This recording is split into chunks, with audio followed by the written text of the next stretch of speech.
Baik, Assalamualaikum warahmatullahi taala wabarakatuh. Apa khabar anak-anak murid cikgu?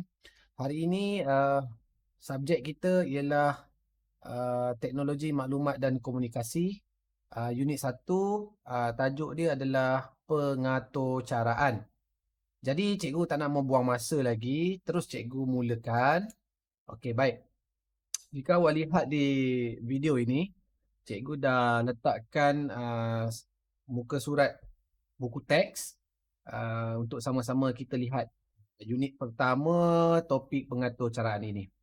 Baik, ceritanya di muka surat pertama ini, sebelum cikgu pergi jauh, pengaturcaraan itu adalah membawa maksud lain yang diberi nama atur cara atau nama bahasa Inggerisnya disebut coding. Okey, atur cara ni adalah langkah-langkah. Okey, ataupun nama lain kita sebutkan adalah langkah-langkah. Atur cara atau pengaturcaraan ni bahasa yang digunakan dalam komputer. Okey, kenapa? Okey, baik kita tengok. Sebagai permulaan, cikgu akan ceritakan berkenaan dengan satu situasi ini, iaitu situasi berkenaan dengan Naresh dan family dia dan keluarga dia. Dia pergi ke kedai menjual barangan elektronik kerana ayah dia nak beli sebuah mesin basuh automatik. Mesin basuh automatik ni adalah mesin basuh yang kita tekan-tekan je. Tekan-tekan, ada jam, tekan pilih air apa semua, tekan masuk baju, tutup, mesin basuh tu akan buat semua sekali. Baik, kenapa? Okey. Ah, Ayah dia bertanya kat sini, apakah keistimewaan mesin basuh ini? Okey. Orang kedai bagi tahu mesin ini mempunyai komputer benam. Tuan hanya perlu menekan satu butang dan mesin akan melaksanakan semua proses basuhan. Okey, maksud dia kat sini, mesin basuh automatik ni dia ada komputer sebenarnya kat dalam mesin basuh tu. Jadi komputer tu dinamakan komputer benam kerana komputer tu tak samalah dengan komputer yang macam kita guna kat rumah. Komputer ke laptop ke, dia tak sama. Dia komputer benam ni, komputer tu dia menjalankan pengaturcaraan tu je. Pengaturcaraan bagi mesin basuh tu je. Ataupun langkah-langkah untuk membasuh baju sahaja yang ada dalam komputer tu. Baik, mesin basuh automatik ni dia boleh buat apa? Masuk je baju dalam mesin, hidupkan mesin, itu mesin akan kira berat muatan. Daripada berat muatan itulah ditentukan berapa banyak air yang kena masukkan. Lepas tu mesin akan tentukan bilangan bilasan, berapa kali nak buat putaran, lepas tu masa. Last sekali bila dah selesai semua, mesin basuh tu akan keluarkan bunyi, menandakan basuhan kita telah tamat. Jadi langkah-langkah itu ataupun bahasa yang digunakan adalah pengaturcaraan itu dah berada dalam komputer benam tu, dalam mesin basuh tersebut. Jadi kita ni hanya tekan satu sahaja butang. Masuk baju semua, masuk sabun, tutup, tekan butang start je. Nanti mesin akan buat semuanya. Itu maksudnya kat situ. Baik, seterusnya. Okey. Selain daripada mesin basuh, lain-lain peralatan elektronik yang ada kat rumah kita pun kebanyakannya ada komputer benam. Sebagai contoh, televisyen pintar ataupun smart TV, Android TV.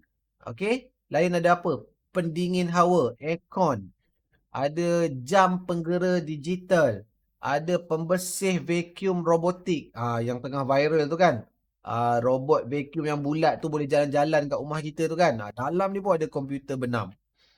Ada peti sejuk, mesin basuh elektronik, microwave dan pelbagai lagi lah. Termasuk kipas angin kita yang ada remote. Kipas angin kita yang ada remote kat rumah kita tu, kipas angin siling yang ada remote tu kan. Kita tekan-tekan-tekan tu kan. Nak laju mana kan. Itu pun ada komputer benam.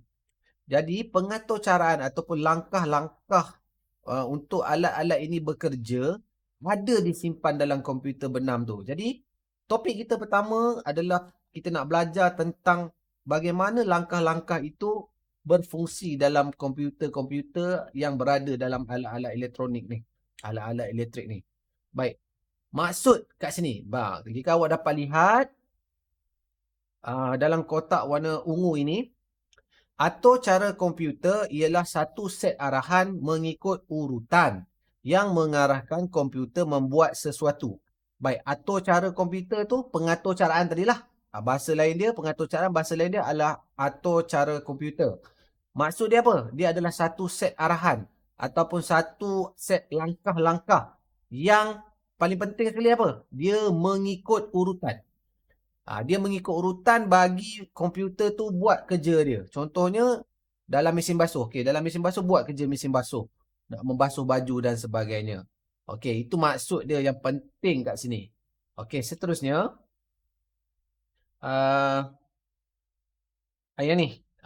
Yang ni yang cikgu nak tunjuk kepada kamu. Baik. Jadi, langkah-langkah yang orang kata ikut urutan tu mudah untuk kita pelajari dan mudah untuk awak fahami. Kita gunakan langkah-langkah yang ada dalam aktiviti harian. Aktiviti harian. Sebagai contoh dekat buku teks ni dia tunjukkan berkenaan dengan apa ni? Nadia dan ibunya ni dia berada di dapur. Nadia nak belajar, ibu Nadia ni nak ajar dia untuk menyediakan ikan siakap ni. Untuk kita goreng ni. Okey, baik. Dia tanya apa? Nadia tanya kepada ibu dia, "Ibu, bagaimanakah cara untuk kita menyediakan ikan untuk kita goreng?" Okey, ibu dia akan tunjukkan. Jadi yang kita tahu tadi, langkah-langkah atau set arahan atau atur cara atau pengatur cara ini, yang pertama dia adalah mesti mengikut urutan. Okey. Jadinya, kalau kita tukarkan kepada cara-cara nak menyediakan ikan ni, yang pertama sekali kita mesti buang sisik ikan. Itu yang pertama. Buang sisik ikan dahulu. Jadi yang nombor satu, buang sisik ikan. Baik. Apa yang seterusnya? Seterusnya adalah kita belah bahagian perut ikan. Okey, kita belah dah siap. Sisik ikan dah bersih. Dah buang semua, dah bersih. Kita belah pula bahagian perut ikan. Kenapa? Yang ketiga adalah kerana kita dah belah perut ikan tu, kita nak keluarkan isi perut dan insang ikan tersebut. Okey, itu yang ketiga. Okey, sekarang nampak tak dia ikut urutan. Buang sisik, belah perut, lepas tu kita buang isi dalam perut dan insang. Dan yang keempat, kita basuh ikan tu. Kemudian basuh ikan hingga bersih. Okey, basuh ikan dalam-dalam dia semua bagi hilang darah dan sebagainya. Yang keempat. Dan yang terakhir sekali, yang kelima, ikan ini siap sedia untuk digoreng. Itu ceritanya. Jadi, jika kita lihat balik, set arahan ni, untuk kita sediakan ikan siakap tu, dia mengikut urutan. Kita tak boleh tak ikut urutan. Contohnya, kita belah perut dulu.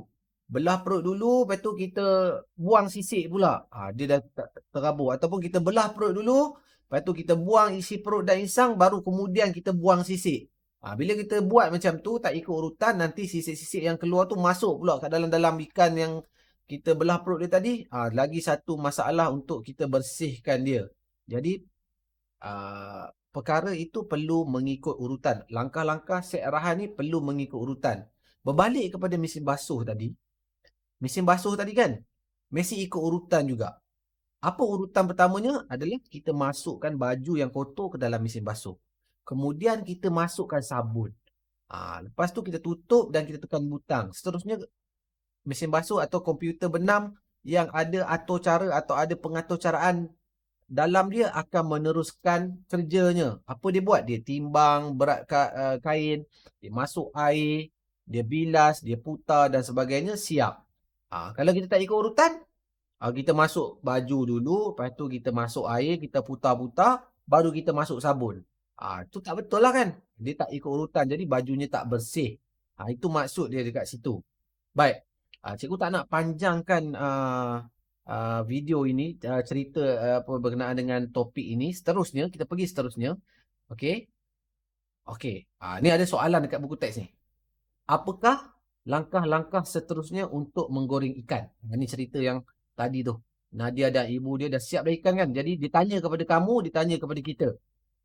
Bagaimana, apakah langkah seterusnya untuk kita nak goreng ikan? Macam mana caranya? Baik. Akan cikgu tunjuk kat awak. Okey. Cikgu dah buat dah kat sini. Okey. Apakah langkah-langkah untuk menggoreng ikan? Okey. Kita tulis mula. Mula. Macam tu. Okey, apa yang pertama untuk kita goreng ikan? Apa keperluan kita? Ikan kita tadi tu dah siap dah. Okey. Cikgu rasa yang pertama sekali kita mesti ambil kuali. Itu yang pertama. Mesti ambil kuali dulu. Kita nak goreng ikan kan? Takkan kita nak goreng ikan tak menggunakan kuali. Itu dah lain tu jadi bakai kan. Okey, selepas kita ambil kuali, kita kena buat apa? Untuk kita goreng. Kita goreng ikan, kita guna apa? Kita guna apa? Okey, kita kena masukkan minyak masak. Sebab kita nak goreng. Jadi tu nampak tak? Dia punya arahan atau langkah-langkah dia tu mengikut urutan. Ambil kuali, masukkan minyak masak. Dah masukkan minyak masak, kita kena hidupkan api. Lepas barulah caranya betul. Okey. Ambil kuali, masuk minyak masak, hidupkan api. Kemudian kita tunggu minyak panas. Barulah kita masukkan ikan siakap yang tadi tu. Siakap. Baik. Itu yang arahan yang kelima. Ambil kuali, masukkan minyak masak, hidupkan api, tunggu minyak tu panas, masukkan ikan siakap, lepas tu kita goreng hingga masak ataupun berwarna keemasan. Yang kita dah goreng keemasan. Betul. Okey. Dah goreng, dah masak, dah warna keemasan. Apa yang kita kena buat seterusnya? Kita kena tutup api dan toskan minyak. Itu caranya yang mengikut urutan. Dah siap, kita tutup api, dah toskan minyak, hidangkan ikan tersebut. Itulah caranya ataupun langkah-langkah untuk kita menggoreng ikan. Last sekali apa? Tamat. Begitu akhir sekali.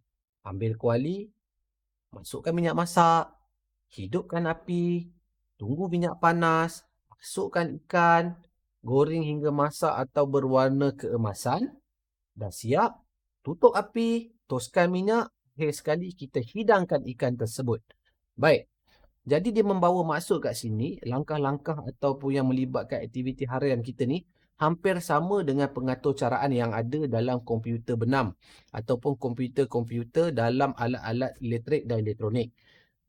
Perkara pokok atau perkara utama hari ini adalah tentang pengaturcaraan itu sendiri. Membawa maksud dia apa? Dia adalah langkah-langkah. Pengaturcaraan itu membawa maksud langkah-langkah ataupun arahan yang mengikut urutan bagi membolehkan komputer itu menjalankan kerja dia. Jadi, cikgu ambil contoh goreng ikan ni lah. Jadi mudah faham di situ. Itu mesti ikut urutan. Kita tak bolehlah terbalik kan. Masuk ikan dulu. Lepas tu baru tuang minyak. Nanti ikannya jadi lembik lah dan sebagainya. Jadi tak boleh. Dia mesti ikut urutan. Jadi cikgu harap anak murid cikgu boleh faham topik pertama kita hari ni. Pendek sahaja supaya cikgu tak nak mengambil masa ataupun data yang terlalu besar. Jadi selepas ini awak dah habis tengok video ni, cikgu ada sediakan lembaran kerja. Nanti cikgu masukkan dan awak boleh selepas tengok video ni, tonton video ni dan terus boleh jawab 2 soalan berkenaan dengan mata pelajaran kita hari ini. Boleh semua? Okey, terima kasih. Kita jumpa pada minggu hadapan pula. Assalamualaikum. Bye-bye.